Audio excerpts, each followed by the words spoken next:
तकनीक सहूलियत के लिए होती है या आफत के लिए? यह सवाल आज देश का हर वो छात्र पूछ रहा है जो सीबीएसई की 12वीं की परीक्षा दे चुका है। नीट के बाद अब सीबीएसई की डिजिटल मूल्यांकन प्रणाली यानी OSM on screen marking system को लेकर विवाद गहरा गया। आरोप बेहद गंभीर है। छात्रों का कहना है कि कंप्यूटर स्क्रीन पर उनकी कॉपियां धुंधली दिख रही है, जिससे शिक्षक सही मूल्यांकन नहीं कर पा रहे हैं और उनके नंबर कट रहे हैं। सवाल यह है कि जिस तकनीक का ट्रैक रिकॉर्ड पहले से खराब रहा, उसे बिना फुल प्रूफ तैयारी के दोबारा क्यों थोप दिया गया? क्या हम भूल गए कि साल 2014 और फिर 2017 में मुंबई यूनिवर्सिटी में यह सिस्टम बुरी तरह फेल हो चुका था, फ्लॉप हो चुका था। तब हजारों छात्रों का भविष्य अधर में लटक गया था। तो क्या आज फिर देश के करोड़ों छात्रों को एक ऐसी प्रयोगशाला में धकेला जा रहा है जहां उनका भविष्य धुंधला नजर आ रहा है? इसी मुद्दे पर सियासत भी हो रही है। नेता प्रतिपक्ष राहुल गांधी ने इसे छात्रों के भविष्य से खिलवाड़ बताया। वहीं केंद्रीय शिक्षा मंत्री धर्मेंद्र प्रधान का दावा है कि तकनीक से पारदर्शिता आएगी और मानवीय गलतियां कम होंगी। दावे अपनी जगह है और आरोप अपनी जगह, लेकिन सवाल वही है कि अगर तकनीक में खामी है तो उसका खामियाजा ये छात्र आखिर क्यों भुगते? सीबीएसई का दावा था कि ऑन स्क्रीन मार्किंग से कॉपियां जल्दी चेक होंगी, टोटलिंग की गलती नहीं होगी और पारदर्शिता आएगी, लेकिन जमीनी हकीकत बिल्कुल उलट है। नीट विवाद के बाद अब सीबीएसई का डिजिटल चेकिंग प्रणाली भी सवालों के घेरे में है। कॉपी चेकिंग में सामने आई खामियों ने ओएसएम सिस्टम पर सवाल खड़े कर दिए हैं। विपक्ष का आरोप है कि सरकार बिना तैयारी के देश के करोड़ों छात्रों को एक ऐसी प्रयोगशाला में धकेल रही है जहां उनका भविष्य धुंधला नजर आ रहा है। Unbelievable details are emerging about the exam you just took. And yet, for some hidden reason, the CBSE chose the same company again.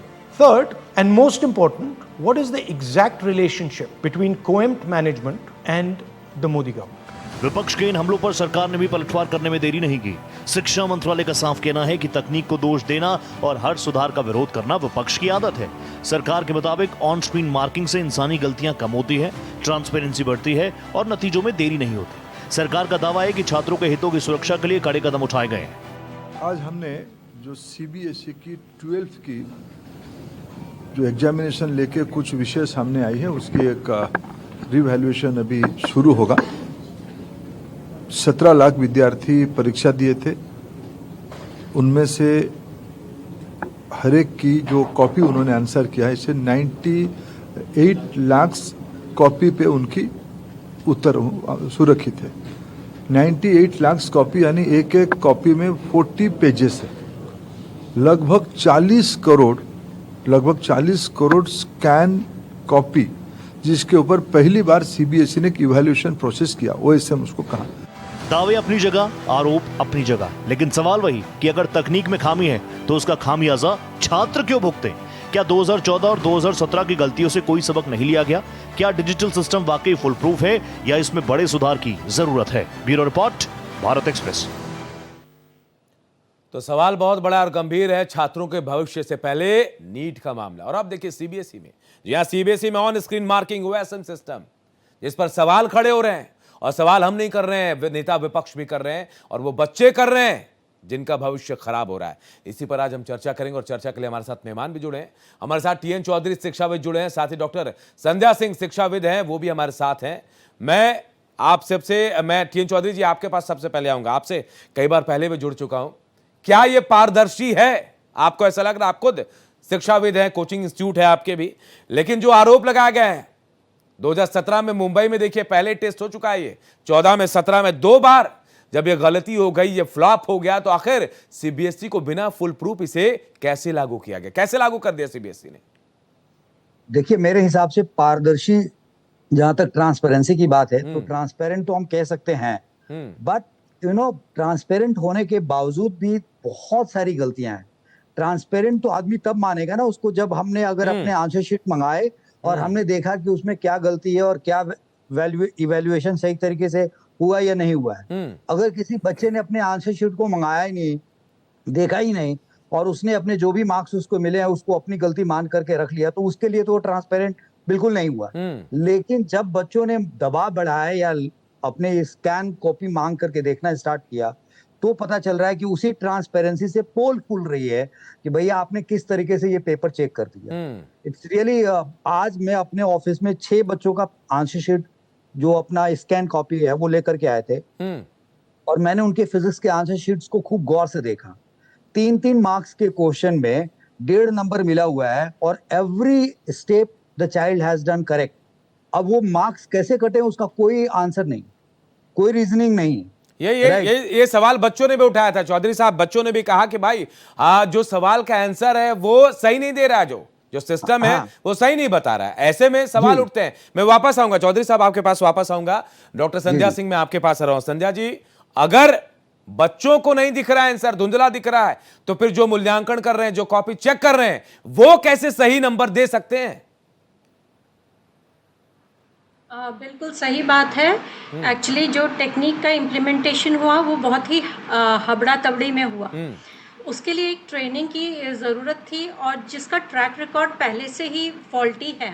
और जो हमें मेन बात समझनी है कि जो सिस्टम लाया गया, technique was suppose to reduce the work of the teachers. तो टीचर्स का काम तो कम हुआ नहीं है, ठीक है, उनको भी उतने ही देर कंप्यूटर पर बैठ के जांचनी है। तो जब धुंधली शीट है तो जाहिर सी बात है कि उनको भी प्रॉब्लम हुई है टू टैली एंड मैच। और फिर दूसरी बात होती है कि टेक्निक में जो थी तो उसमें कई बार पेजेस नहीं उठा पाता, ठीक है, तो वो भी एक फॉल्ट थी। तो इसमें कई सारे गैप्स है टेक्निकल, जिसको कि सरकार ने पहले से ही ट्रायल बेसिस पर इसको लॉन्च करना चाहिए था एज अ डमी परीक्षा, उसके बाद चाहे इसको लॉन्च करते। बिल्कुल। तो अभी जो नहीं, ऐसा नहीं लग रहा है संध्या जी के बच्चों को, ऐसा लग रहा है कि उनके भविष्य को एक प्रैक्टिकल किया जा रहा है उनके साथ कि भाई बिना फुल प्रूफ चेक किए पहले लागू कर दो। ये नहीं सोचा गया कि कितने बच्चों का भविष्य खराब होगा। 2 लाख से ज्यादा बच्चों ने रीवैल्यूएशन के लिए अपील दायर की है। आप समझिए, इतनी ज्यादा बच्चों ने कभी नहीं दायर किया, अभी तक एप्लीकेशन नहीं दिया अभी तक। जी देखिए, इसमें 17 लाख बच्चे बैठे थे करीबन, तो 17 लाख बहुत बड़ी संख्या है। और उसके बावजूद भी आप ये मान के चलें कि इसमें से 3 बच्चों ने ही शुरू में इनिशियली उन्होंने ही आवाज़ उठाई, क्योंकि रीइवैल्यूएशन की भी एक पेमेंट होता है। तो सब बच्चे नहीं दे सकते, या सब बच्चों का भरोसा था सीबीएसई पर। जब 1-2 बच्चों के कारण, जैसे वेदांता ने किया, तो उससे पहले भी 2 छात्रों ने पॉइंट आउट किया था। तो इस तरीके से जब चीजें सामने आई तो हर बच्चे को लगा कि ये क्या हमारे साथ मजाक हो रहा है, ये क्या हमारे भविष्य, क्योंकि एक बच्चे का आप सोचिए ना, 17 लाख छात्र प्लस ही होंगे, माइनस तो नहीं होंगे। तो आप सोचिए कि जहां पर हमारी संख्या नियरली 1 करोड़ 40 जो भी है, या 50 आप कह लीजिए, अब तो ज्यादा और हो गई होगी क्योंकि अभी जनसंख्या गणना नहीं हुई है। तो उसमें आप मान लीजिए ना कितना परसेंटेज हमारा जो है फ्यूचर दाव पर है, प्लस एक जनरेशन है, उसको वही आगे जाके भारत के देश के भविष्य बनाएगी। तो आप सोचिए, जो उसको बिलीव ही नहीं है तो आगे जाके वो कैसे नागरिक बनेंगे। बिल्कुल, बहुत बड़ा सवाल है। चौधरी साहब, मैं आपके पास आ रहा हूं।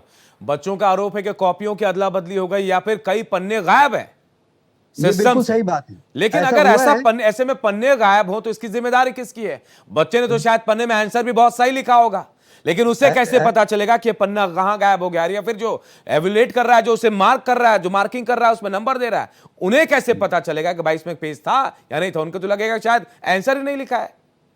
देखिए, इसमें गलती सिर्फ मतलब मशीन की नहीं है, जिसने उसने स्कैन किया, ब्लरी स्कैन किया, या मिसमैच हो गया पेजेस में। जैसे कि अपने एजुकेशन मिनिस्टर साहब बता रहे थे कि इतने सारे बच्चे, इतने सारे पेजेस, इतना स्कैन करना, तो भाई ये सब तो जिम्मेवारी सीबीएसई की बहुत पहले से इसको पता थे कि ये सारा काम करना है। तो उस टाइम गैप को बढ़ाना चाहिए। यूसी आप मशीन की मदद से आप कोई काम करना चाहते हैं, बहुत अच्छी बात है, करिए। आप मतलब it is a step forward, we don't deny it, but quality control को उतना ही ज्यादा टाइम देना पड़ेगा।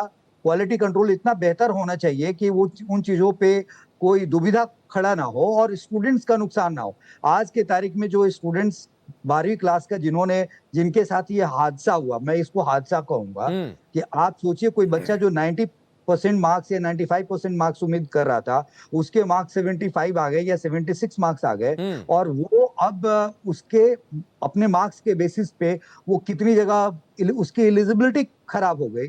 बहुत सारे अच्छे कॉलेजेस में वो नहीं जा सकता, और वो इस पेशो पेश में इस बात में भी है कि वो फिर से री एग्जाम के लिए भरे या ना भरे, गलती निकले ना निकले, मतलब ओवर कॉन्फिडेंट और low confidence, and there are so many situation. एक स्टूडेंट जो ओवर कॉन्फिडेंट होगा, जिसको पता है कि मैंने हर चीज बिल्कुल सही किया है, उसी ने रिवैल्यूएशन के लिए डाला, और वहां से जो ये इंफॉर्मेशन बाहर निकल के आई, तब बहुत सारे स्टूडेंट्स को हौसला हुआ और सबने वो रिवैल्यूएशन अप्लाई किया।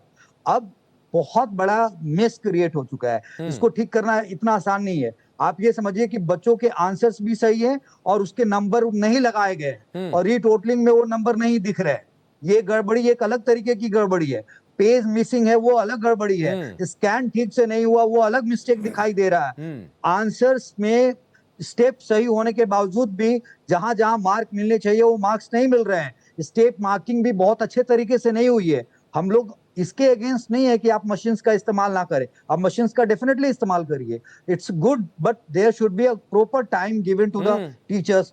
पायलट प्रोजेक्ट के टर्म पे इसको रन करना चाहिए था, स्कूल्स में पहले देखना चाहिए था। अब अचानक उठा करके सीधा सीधा, सही बात है, जैसे कांग्रेस के जो ऑपोजिशन लीडर है उन्होंने बहुत अच्छे तरीके से कहा ये बात कि ये एकदम प्रयोगशाला बना दिया है स्टूडेंट्स को और उनके साथ ये काम हो रहा है। ये बात तो बिल्कुल। लेकिन चौधरी साहब, अब देखिए यहाँ ये भी कहा जा रहा है कि जो बच्चे हैं वो हताश तो होंगे कि भाई उनके नंबर कम हो रहे हैं, तमाम चीजें हो रही है, लेकिन सरकार ये कह रही है कि आपके पेपर हमारे पास सुरक्षित हैं। अगर वो सिस्टम सही नहीं है, वहां पेपर्स नहीं दिख रहे हैं आपको, आप सही एवेल्युएट नहीं कर पा रहे हैं, तो पेपर कैसे सुरक्षित हैं? उनके जो पेपर्स लिखे वो क्या वहां सेफ हैं?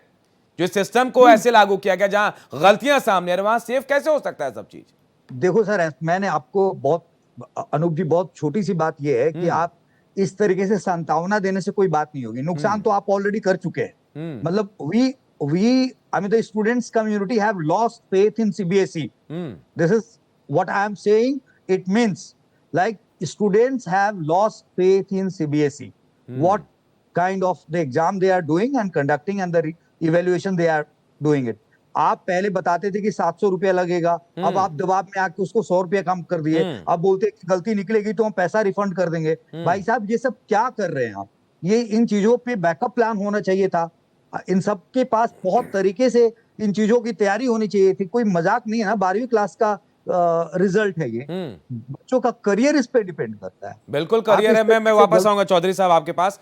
मैं डॉक्टर संध्या सिंह आपके पास। संध्या जी, ये कहा जा रहा है कि ये जो कंपनी है जिसे दिया गया था कॉम्प्ट और एडुटेक जिसका नाम है, ये पहले तेलंगाना में कर चुकी है काम, बहुत बदनाम रह चुकी है, वहां ब्लैक भी है, शायद ब्लैक लिस्टेड भी है। इसका ग्लोब एरिना नाम से पहले काम कर रही थी, लेकिन इसके बावजूद इसे यहां काम दिया गया। सवाल यह कि क्या जो नीट में किया गया, जिन लोगों को कॉपी चेक करने के लिए बुलाया गया, क्वेश्चन सेट करने के लिए बुलाया गया था, उनका बैकग्राउंड चेक नहीं किया गया, या फिर इस कंपनी का बैकग्राउंड चेक नहीं किया गया? बार बार एक ही गलती हो रही है। आखिर कब तक इसका खामियाजा बच्चे भुगतेंगे? कब सबक लेगी सरकार ऐसे चीजों से? देखिए, केवल बच्चे ही नहीं ना, entire country is in distress including parents. तो आप मान लीजिए कि 17 लाख तो बच्चे हैं, उसके बावजूद उस घर में कितने सदस्य हैं, उनको भी एक इफेक्ट है। बिल्कुल। दूसरी बात मैं ये कहना चाहूँगी कि जो सेकंड पॉइंट है वो ये है कि एक ही कंपनी या एक नेक्सस के अकॉर्डिंग ये सारा गेम प्लान तो नहीं चल रहा। पॉसिबल है, क्योंकि मैं नहीं मानती कि भारतवर्ष में हमारे पास इतने अच्छे IITs हैं, हम डेटा सेंटर्स लगा रहे हैं, हम आर्टिफिशियल इंटेलिजेंस के ऊपर काम कर रहे हैं।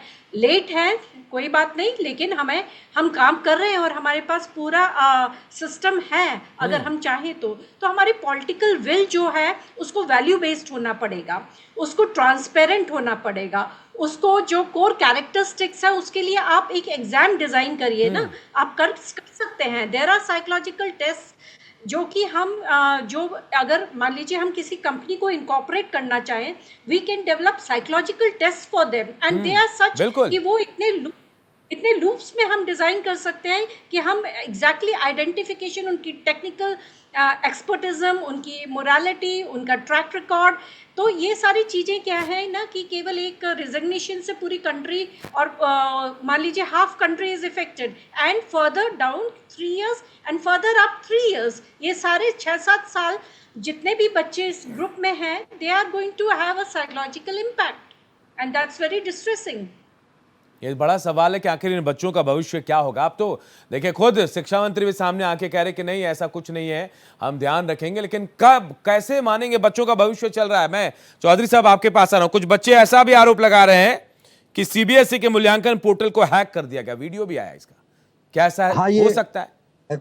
ये समस्या हुई है ना, हैक क्या कर दिया गया, ये समस्या हुई है। और बच्चे डाउनलोड नहीं कर पा रहे थे, बहुत सारी चीजें, मतलब अपने अप्लाई नहीं कर पा रहे थे। आपको ये भी पता होगा कि लोग पैसा डाल रहे थे रिवैल्यूएशन के लिए, पैसे कट जा रहे थे और पैसा नहीं आ रहा था। तो सब हुआ है, ये टेक्निकल फॉल्ट्स तो ग्लिच हुई हैं, बहुत सारी हुई हैं, बहुत सारी हुई है, इसमें कोई दो राय नहीं है। और मुझे लगता है कि एजुकेशन मिनिस्टर ने सामने आकर के ये बात कही कि हम जिम्मेवारी लेते हैं, वो सब बात ठीक है, लेकिन आप ये सब गलती होने क्यों देते हैं? आप लोग पहले से क्यों नहीं इस बात का ध्यान रख लेते? ऐसा भी किया जा सकता था, जब सबको मालूम था कि इस तरीके से पेपर चेक करना है, तो हाफ ईयरली में एक पायलट प्रोजेक्ट रन किया जा सकता था, सारे स्कूल के साथ मिलकर के इस तरीके से पायलट प्रोजेक्ट करके रन कर लिया जाता, और फिर टीचर से इवेल्युएट करके दिखा लिया जाता कि कितना सही है कितना गलत है। फाइनल एग्जाम के साथ ही ये क्यों होना चाहिए था? Why it should happen with the main exams?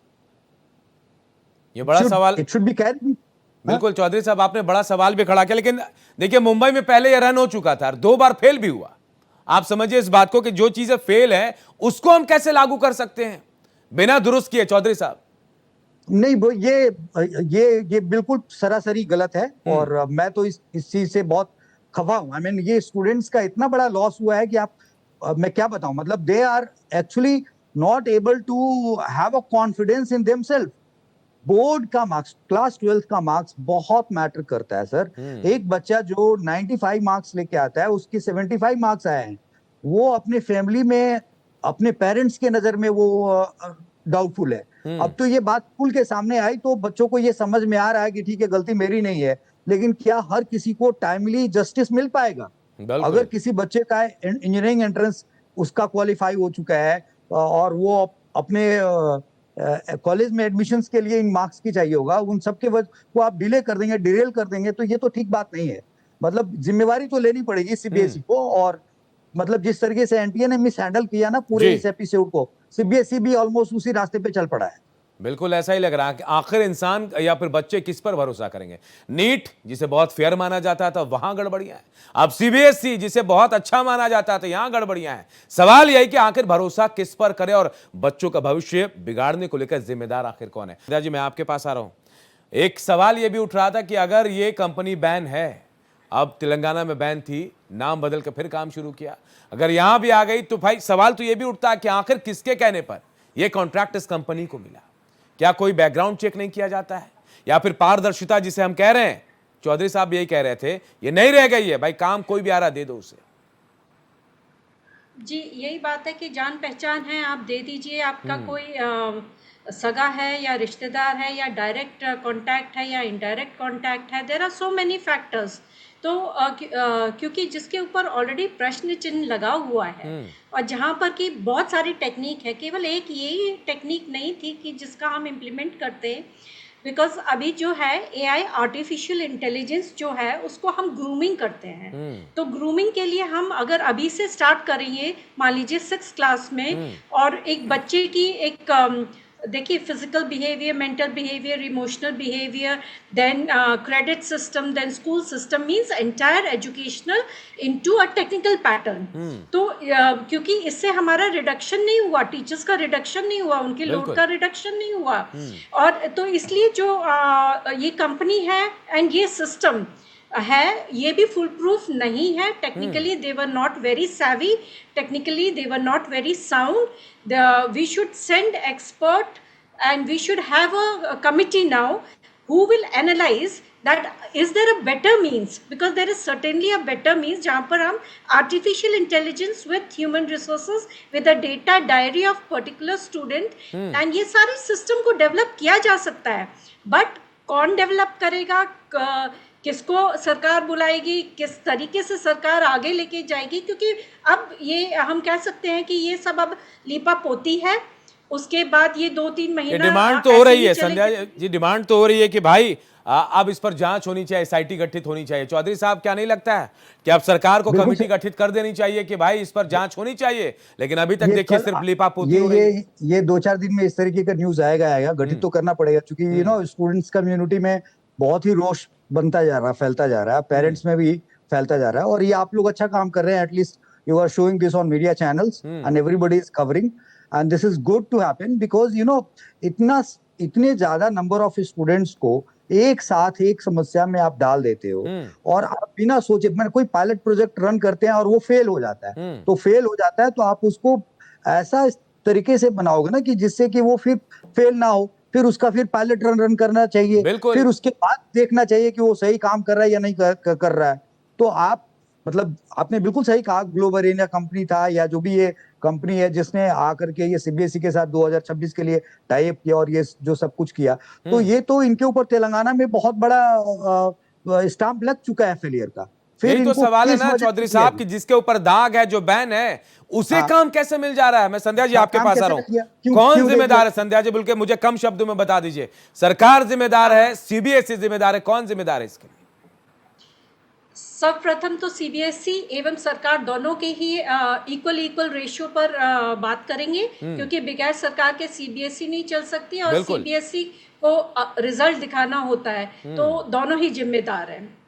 चलिए, बहुत बहुत शुक्रिया आप दोनों का। देखिए, सवाल बहुत बड़ा है, बच्चों के भविष्य से जुड़ा हुआ, और कहीं ना कहीं बच्चों के भविष्य के साथ खिलवाड़ किया गया है, और इसीलिए हम कह रहे हैं कि ऐसे मामलों में बहुत तरीके से छानबीन करके किसी भी चीज को लागू करना चाहिए। बच्चों के भविष्य को प्रैक्टिकल लैब रूम नहीं बनाना चाहिए, जैसा इस बार हुआ है। इस बार भी बच्चों का भविष्य अधर में लटक गया। नीट में वही हुआ, सीबीएसई में हुआ, लेकिन जिम्मेदारी तय होनी चाहिए और सरकार को जिम्मेदारी तय करनी चाहिए। फिलहाल दीजिए मुझे इजाजत, देखते रहिए भारत एक्सप्रेस।